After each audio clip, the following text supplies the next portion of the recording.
What's going on, everyone? JJ Redick has no idea when LeBron is going to return. He is currently out for personal reasons. And again, no time frame, no timetable for when LeBron James will make his return to the Los Angeles Lakers. You got to imagine it's probably not going to take too long. My guess, right? Obviously, we don't know. There's a ton of speculation. People are all over the place with what they think it is. My guess, if I had to, predict what I think it is, I think he's getting his foot looked at, right? You had this, couple seasons ago. I think he's been dealing with that foot injury this season. It's been nagging. I mean, he's almost missed a couple games because of it. And it's something that has been persistent the last few years.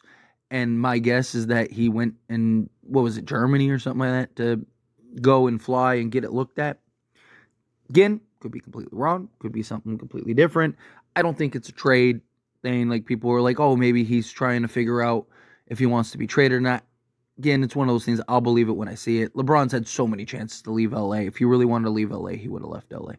And then, I don't think it's any of the conspiracy theories that are out there. People a little carried away, but nonetheless, right? Probably going to be without LeBron James. And you have to assume you're going to be without him for some time. He missed the last two games.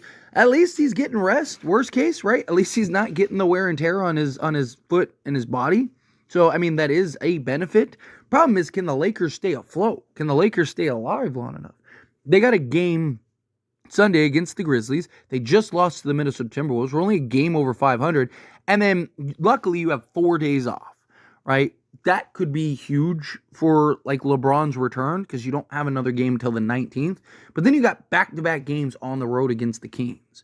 Then you play the Pistons, then the Warriors, then the Kings and the Cavs. So you got a tough stretch here, where even with LeBron, you're probably going to lose a couple games, right? You're really going to beat Kings back-to-back on the road?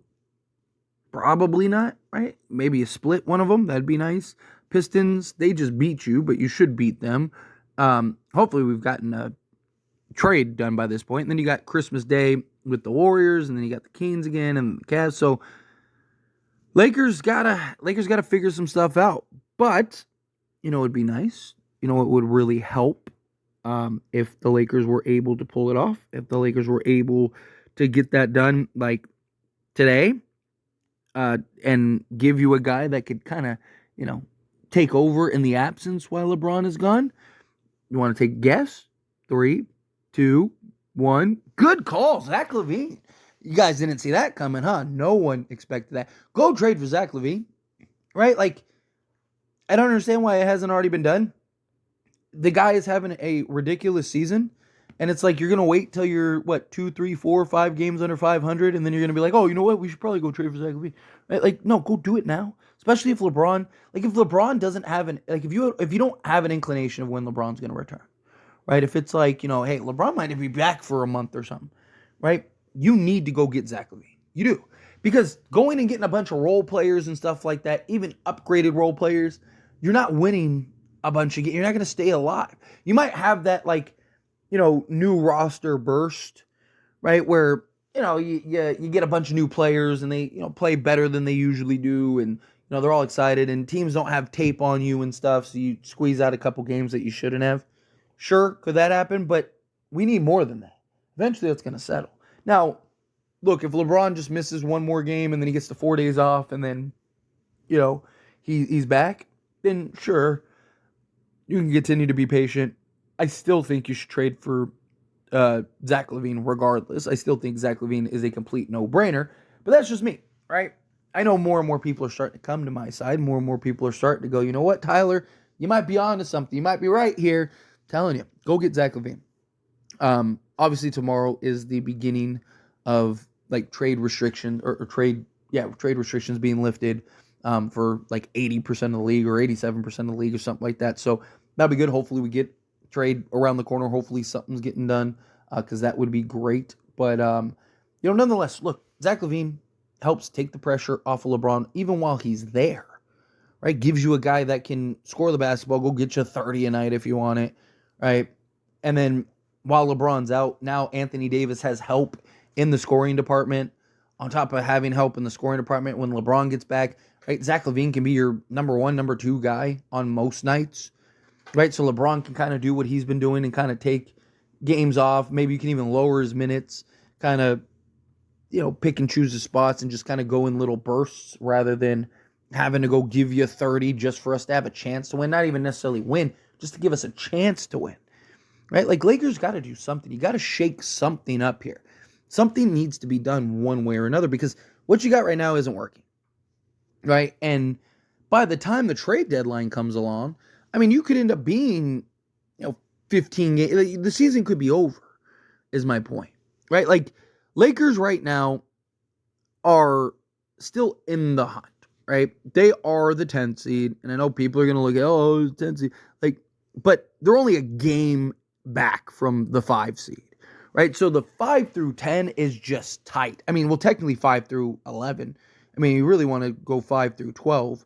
The Kings are only 2 games back at the 5 seed and only half a game ahead or behind of the Lakers. Luckily, the Lakers won the game, but you lose 2 out of these next 3 against Sacramento, or even all 3 against Sacramento. Guess who's ahead of you, right? Like, just it's tough. You got to win. You got to win at least 2 out of these 3 against Sacramento, because then that'll at least keep you ahead of them. So you don't have to worry about that. And you also have tiebreakers over the Spurs. So got to again maintain pace here. But last thing you want to do is just be a play-in team again. Go get Zach LaVine and stop being a play-in team. Right? You probably win most of these games coming up if you were to go get Zach LaVine. Zach LaVine, I think, helps you beat the Grizzlies. I think it helps you beat the Kings at least 2 out of those 3 times. You're definitely beating the Pistons. I think it gives you a really good chance of beating the Warriors, especially the way they've been playing right now. And the Cavs would be tough, but I think you at least have a chance. I think you at least got a punch chance between LaVine and Anthony Davis, right? Because, again, what are your other options? You're relying on Austin Reeves, D'Angelo Russell, and Rui Hachimura to be consistent, which they haven't been. And you never know which guy's going to show up, if any, right? Like, that's the problem. Like, you never feel comfortable with these guys. You don't know what Austin Reeves are you going to get. Are you going to get Austin Reeves that's going to be, 2 of 12 from the floor and give you 4 points? Or are you going to get, 10 of 12 Austin Reeves? Are you going to get, same thing, 2 of 10 from D'Angelo Russell, 0 of 7 or 1 of 7 from 3? Or are you going to get, 8 of 10 D'Angelo Russell? Same thing with Rui. It's so incredibly frustrating watching these guys just dump truck game after game after game, and it's just like you don't have the dependability, right? At least you know what you're going to get from Zach LaVine, right? Like, on a bad night, LaVine's giving you 15, right? Like, people, I've seen people like, oh, LaVine got 11 the other night. Yeah, in a win, and he also gave 9 rebounds and 9 assists. He didn't have to go score 30 for them to win, right? He put up damn near a triple-double and was doing everything that night. He completely controlled and dominated that game, right? Again, if you watch the games, you see the difference, right? But nonetheless, again, his bad nights are just better than most of our guys' good nights. And he's also a guy, again, that could just go get you 30, and he wouldn't have to do everything like he does on the Bulls, right? He's literally responsible for essentially everything: the playmaking, the scoring, the rebounding, the setting guys up, getting guys involved. It's just, he wouldn't have to do that on the Lakers. He'd have LeBron to kind of play the Magic Johnson role. He's got Anthony Davis to default to, right? Like, Zach LaVine goes from being the best player on the team to the 3rd best player on the team, right? Like, it's a big difference, big change.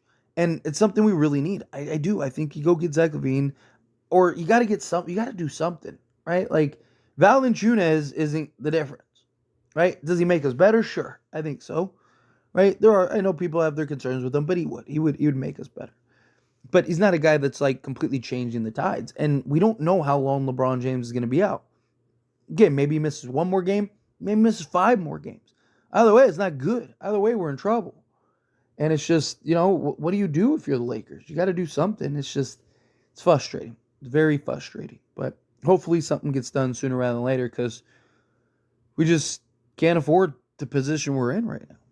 Tired of being a play-in team, right? Either that or rebuild. One of the two. Pick a direction. But anyway, as always, this is a discussion. Pass question to you. Let me know your thoughts and opinions down in the comments below. What do you think? How do you feel? What are your thoughts? Do you think, like, hey, no, it'll be fine. It'll work out. Yes, go get Zach LaVine. No, don't get Zach LaVine. Go get some role guys. Because, again, role guys are not going to save the Lakers. Like, going and getting a bunch of role guys is not doing anything for the Lakers. It's just not. But do you feel differently? However you feel, whatever your thoughts are, I'd love to hear it. So let me know down in the comments below. That being said, if you haven't liked this video, hit that like button. Helps me a lot. So we enjoy these types of videos, and I truly appreciate it. Not subscribe channel, hit that subscribe button. Turn on the bell notifications. Appreciate y'all. See you in the next one.